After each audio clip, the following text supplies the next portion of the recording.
بسم الله الرحمن الرحيم ولقد يسرنا القرآن للذكر فهل من مدكر بسم الله الرحمن الرحيم نحمده ونصلي على رسوله الكريم أما بعد ربي يسر ولا تعسر وتمم بالخير وبك نستعين يا فتاح۔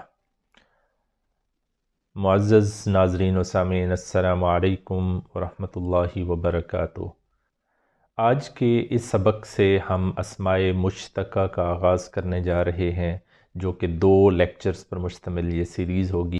آج کے اس سبق میں ہم انشاءاللہ اسماء مشتقہ کے بارے میں جانیں گے کہ یہ ہوتے کیا ہیں، ان کی اقسام کیا ہیں، اور کچھ اقسام ہم کور کریں گے، اور اگلے لیکچر میں ہم انشاءاللہ اس ٹاپک کو مکمل کریں گے۔ تو جیسے میں نے کہا کہ آج ہم انشاءاللہ اسماء مشتقہ کے بارے میں پڑھنے جا رہے ہیں، تو سب سے پہلے ہمیں یہ جاننے کی ضرورت ہے کہ بناوٹ کے لحاظ سے اسم کو آپ 3 اقسام میں تقسیم کر سکتے ہیں۔ ایک قسم ہوگی جس کو ہم نام دیں گے اسم جامد، ایک قسم کو ہم نام دیں گے اسم مصدر، اور تیسرے کو ہم نام دیں گے اسم مشتق۔ اسم جامد ہم اس اسم کو کہتے ہیں جو نہ تو خود کسی اسم یا کلمہ سے بنا ہو، اور نہ ہی کوئی اسم یا کلمہ اس سے بن سکتا ہو۔ مثال لیں جیسے میز، کرسی، کتاب، یہ اسم تو ہیں، لیکن یہ اسم نہ تو خود کسی اسم سے بنے ہیں اور نہ ہی ان سے کوئی اور اسم بن سکتا ہے۔ ایسے اسماء کو ہم نام دیتے ہیں اسم جامد۔ مصدر وہ اسم ہے جو کام کا معنی پیدا کرے۔ اچھا، کام کا معنی تو یہ پیدا کرے گا، لیکن اس میں کوئی زمانہ نہیں پایا جائے گا، جس کی وجہ سے ہم اسے مصدر کہہ رہے ہیں، ہم اسے فعل نہیں کہہ رہے۔ اب یہ جو مصدر ہے، اس سے ہم کچھ خاص قواعد استعمال کرتے ہوئے کچھ اور اسم بھی بنا سکتے ہیں اور فعل بھی بنا سکتے ہیں۔ جیسے اس کی مثال لیں، اگر میں کہوں پڑھنا، اس میں کیونکہ زمانہ نظر نہیں آ رہا تو یہ ایک مصدر ہے، لیکن اس سے فعل بھی بن سکتا ہے جیسے اس نے پڑھا، اور اس سے اسم بھی بن سکتا ہے جیسے اگر میں کہوں پڑھنے والا، یہ ایک اسم بن جائے گا۔ تو ایسا اسم جو کام کا معنی دے بغیر کسی زمانے کے اشارے سے، تو ایسے اسم کو ہم مصدر کہتے ہیں۔ اور ان دونوں کے مقابلے میں اسم مشتق وہ اسم ہے جو کسی قاعدہ کے تحت مصدر سے بنا ہوا ہو یا پھر مادہ سے بنا ہو، جس کو ہم نے روٹ ورڈ کا نام دیا تھا۔ مثال لیں پڑھنا، اس سے پڑھتا ہے، پڑھنے والا، پڑھانے والا، یہ مختلف شکلیں آپ کو نظر آ رہی ہیں جو کہ مصدر سے نکالی گئی ہیں۔ تو ایسا اسم جو کسی قاعدہ کے تحت مصدر سے بنتا ہے، اسے ہم کیا کہتے ہیں؟ اسم مشتق۔ اب اسم مشتق کی کافی اقسام ہیں، جن میں سے یہ 5 اقسام ہم اپنے اس ٹاپک میں کور کرنے جا رہے ہیں، جس میں اسم الفاعل، اسم المفعول، اسم الظرف، اسم الصفہ اور اسم الآلہ، یہ وہ 5 اقسام ہیں جن کو ہم اپنے اس لیکچر میں اور آئندہ لیکچر میں انشاءاللہ تفصیل کے ساتھ دیکھنے والے ہیں۔ تو اسماء مشتقہ کے بارے میں آپ کا یہ جاننا اس سٹیج پہ ضروری ہے کہ یہ وہ اسم ہیں جو کسی خاص قاعدہ کے تحت مصدر سے بنیں گے۔ اب اسم الفاعل، اگر ہم ایک قاعدہ جان لیں کہ اسم الفاعل بنانے کا قاعدہ کیا ہے، تو گویا یہ اسم الفاعل کیا ہوگا؟ یہ ایک اسم مشتق ہوگا، کیونکہ یہ کسی مصدر سے یا کسی مادہ سے کسی خاص قاعدے کے تحت بن رہا ہوگا۔ اسی طرح اسم المفعول بھی ایک اسم مشتق ہوگا۔ تو یہ 5 اقسام اسم مشتق کی ہم انشاءاللہ ان کو تفصیل کے ساتھ دیکھنے والے ہیں۔ تو سب سے پہلے چل کے دیکھتے ہیں کہ اسم الفاعل کیا ہے اور یہ کس قاعدہ کے تحت مصدر سے یا مادہ سے بنتا ہے، اور جس کی وجہ سے ہم اسے ایک اسم مشتق کہہ رہے ہیں۔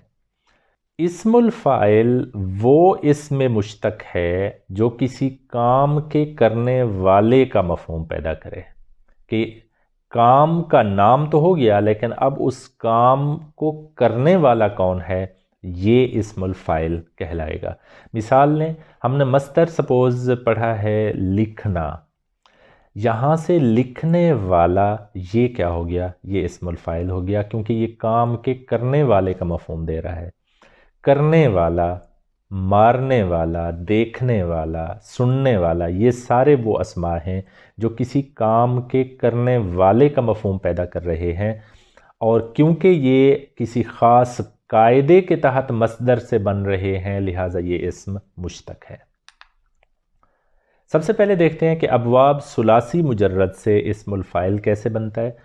اس کے لیے آسان طریقہ یاد رکھنے کا یہ ہے کہ ثلاثی مجرد کے تمام ابواب سے اسم الفاعل فاعل کے وزن پہ بنتا ہے، صرف ایک باب ایکسیپشن ہے، وہ ہے باب کاف، کرما یکرمو، وہاں سے جو ہے یہ اسم الفاعل اس قاعدے کے تحت نہیں بنتا۔ تو آپ نے ایک چیز کیا یاد رکھنی ہے کہ ابواب ثلاثی مجرد سے اسم الفاعل کس وزن کے اوپر بنتا ہے؟ فاعلن۔ تو یہ ایک قاعدہ آپ کو پتہ چل گیا کہ جب بھی مجھے مصدر یا مادہ نظر آ جائے اور ابواب ثلاثی مجرد سے استعمال ہونے والا وہ مادہ ہو یا مصدر ہو، تو میں نے فاعلن کا وزن استعمال کر کے اسم الفاعل بنا لینا ہے۔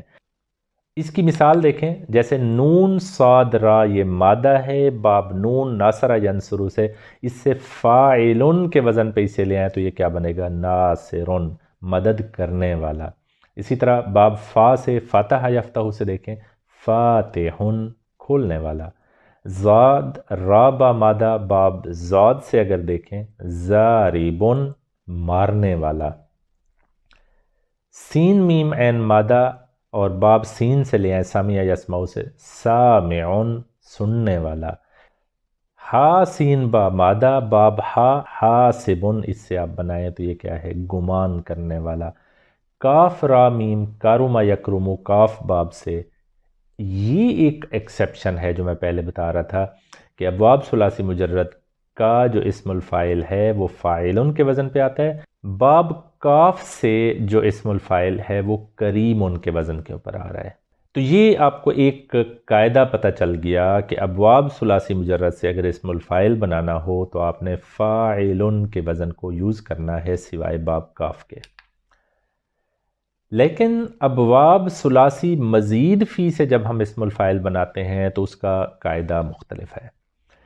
اب یہ ہم پہلے پڑھ چکے ہیں ویسے کچھ اسباق میں کہ ثلاثی مزید فی سے اسم الفاعل ہم مضارع کے پہلے صیغے سے بناتے ہیں، یعنی اگر آپ کو یہ پتہ ہے کہ یہ مادہ ابواب ثلاثی مزید فی میں استعمال ہوتا ہے تو آپ نے کیا کرنا ہے؟ اس متعلقہ باب کا واحد مذکر غائب کا جو پہلا صیغہ ہے وہ لے آئیں۔ اب نے یہ کرنا ہے کہ مضارع کی علامت ہٹا کے اس کی جگہ مضموم میم لگا دینا ہے، یعنی میم کے اوپر پیش دے کے۔ دوسرا کام ہم نے یہ کرنا تھا کہ عین کلمہ کے اوپر اگر زیر نہیں ہے تو زیر دے دیں، اور لام کلمہ کے اوپر پیش والی تنوین دے دیں۔ تو یہ تین سٹیپس آپ نے کیا کرنے ہیں؟ علامت مضارع ہٹا کے پیش والا میم لگا دیں، عین کلمہ اگر زیر والا ہے تو ٹھیک، نہیں تو اس کو زیر دے دیں، اور تیسرا لام کلمہ کے اوپر دو پیش یعنی پیش والی تنوین آپ دے دیں، تو یہ آپ کا مضارع سے اسم الفاعل بن جائے گا۔ اب ایک مثال لیں، سین لام میم اگر مادہ میں لوں باب افعال سے، یہ کیا بن رہا تھا ہمارا مادہ؟ اسلم یسلم اسلاما۔ اب یسلم یہ مضارع کا پہلا صیغہ ہے، یہاں سے وہ رول استعمال کریں، مضارع کی علامت یا ہٹ گئی، میم کا پیش آ گیا، آخر میں لام کلمہ میم ہے اس کے اوپر تنوین آ گئی پیش والی، اور عین کلمہ لام ہے اس کی حرکت پہلے ہی زیر ہے تو زیر ہی رہے گی، تو یہ کیا بن جائے گا؟ مسلمون۔ اس کا معنی ہے اسلام لانے والا، اسلم یسلم اسلاما۔ اسی طرح عین لام میم مادہ باب تفعیل سے اگر لے آئیں تو یہ کیا بن رہا تھا؟ علم یعلم تعلیما۔ وہاں سے اب یعلم کو دیکھیں یہ مضارع ہے، وہاں سے ہمارا یہ رول جب اپلائی ہوگا تو اسم الفاعل کیا بن جائے گا؟ معلم، علم دینے والا، استاد۔ جیم ہا دال مادہ باب مفاعلہ سے اگر لے آئیں تو یہ مفاعلہ باب کو ہم نے کیسے یاد کیا تھا؟ فاعل یفاعل مفاعلتاً،